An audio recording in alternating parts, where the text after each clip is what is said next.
Depuis le coup d'envoi officiel de la campagne électorale, les événements s'enchaînent. Les progressistes conservateurs du gouvernement sortant avaient déjà pris les devants dans les annonces, mais de plus en plus, les projets de société se dévoilent.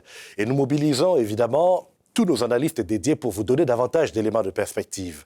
Aujourd'hui, nous sommes avec Félix Mathieu de l'Université de Winnipeg.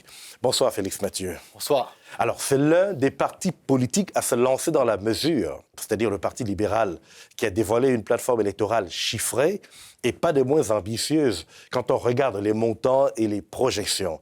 Alors, quel premier commentaire vous inspire ce projet du Parti libéral? Oui, bien, ce qui est intéressant d'observer, c'est qu'on a devant nous le parti qui dispose du moins de ressources lorsqu'on le compare avec le Parti progressiste conservateur et le NPD. Et pour autant, c'est celui qui a été en mesure de présenter sa plateforme chiffrée aux électeurs, aux électrices. Donc, quand même, on doit les féliciter pour cela. C'est une plateforme qui est ambitieuse.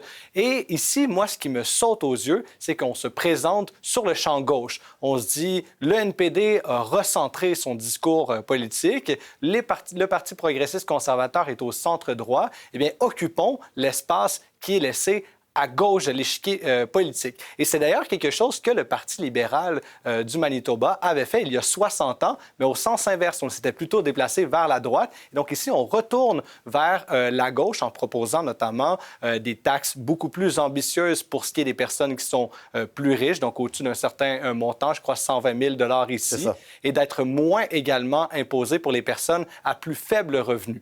On pense d'ailleurs à l'élimination des remboursements d'impôts pour se faire un peu plus d'argent qu'on va investir dans cette plateforme-là. Sauf qu'il y a 60 ans, ça marchait et ça ne marche plus ces dernières années pour le Parti libéral.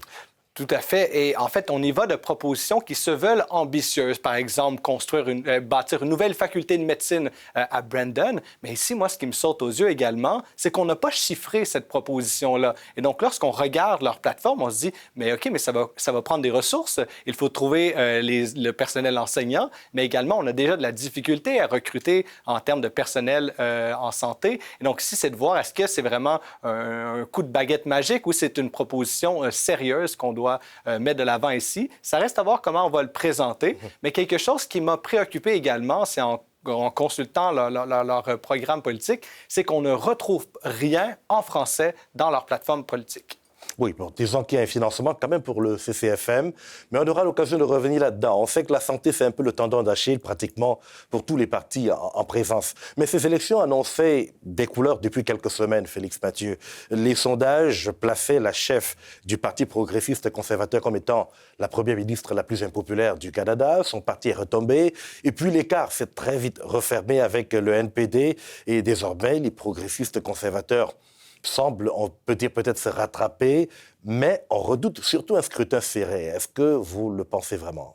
Très certainement, il va y avoir plusieurs circonscriptions où la lutte va être très serrée, non seulement entre le NPD et les progressistes conservateurs, mais également avec les libéraux. Mais entre les deux principaux partis, ceux qui ont des chances réelles de prendre le pouvoir, tout va se jouer dans la grande région de Winnipeg, là où se concentre un peu plus de la moitié des sièges qui sont en jeu, les 57 sièges en jeu lors de cette élection générale-là. Parce que non seulement au sein de Winnipeg, le NPD maintient sa longueur d'avance, mais c'est également là qu'il doit faire des gains s'il veut s'assurer d'aller chercher la dizaine de sièges qui lui sont nécessaires si on veut former un gouvernement majoritaire. Parce que les progressistes conservateurs restent dans le champ périphérique, qui est un peu comme leur bastion de prédilection. Mais cela voudrait dire dans le détail qu'il y a tout de même des circonscriptions qu'il faut surveiller de très près. Je comprends que c'est relatif en fonction des angles de vue, mais est-ce qu'il y en a qui vous accrochent, que vous surveiller comme du lait au feu? Oui, tout à fait. Comme analyste politique, on a ces circonscriptions préférées. On se dit, celle-là me semble particulièrement intéressante pour différents facteurs. Et une de celles-ci, c'est celle de Saint-Boniface, la circonscription dans laquelle se représente Douglas Lamont, le leader du Parti libéral, et pour lequel il va avoir de la compétition du côté du NPD avec le candidat Loisel ici, où vraiment on tente de le déloger. Ce serait dramatique pour le Parti libéral du Manitoba, où on tente de... Sortie bredouille de ce vote-là. Exactement. On veut à tout le moins maintenir ses acquis, sinon faire quelques gains.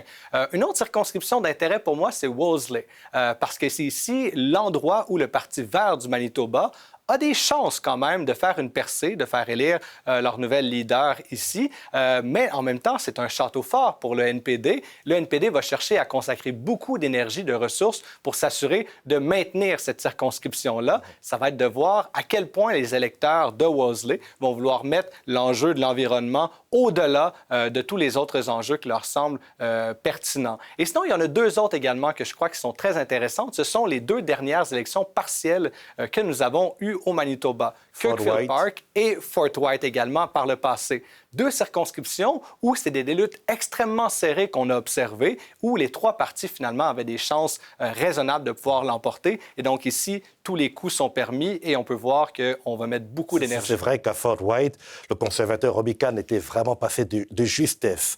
On va suivre ce qui va se passer dans les prochaines semaines. La campagne électorale ne fait que commencer, du moins officiellement. Et donc, on a encore quelques jours devant nous et on aura certainement d'autres grilles d'analyse qui viendront enrichir nos téléspectateurs et le verdict des urnes pourra nous éclairer là-dessus. Félix Mathieu, merci beaucoup. Plaisir. Allez, à bientôt.